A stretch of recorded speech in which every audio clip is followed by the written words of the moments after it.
صلوا على النبي يا جماعة كده، ورقة وقلم. 2 كيلو زبدة أو سمنة بلدي، 300 3 كيلو 400 جرام دقيق، 260 جرام لبن، 200 جرام سكر بودرة، 35 جرام ريحة كحك، 35 جرام خميرة، 70 جرام سمسم.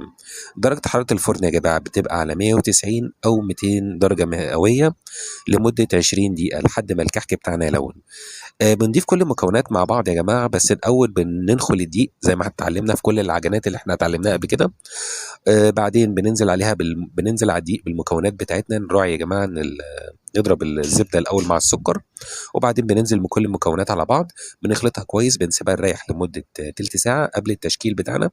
بنحشيها سواء ملبن أو عين جمل، أو بنسيبه سادة. أنا بحب بصراحة أعمله الشكل الصغير اللي انتوا شايفينه ده عشان بيبقى جميل في التقديم.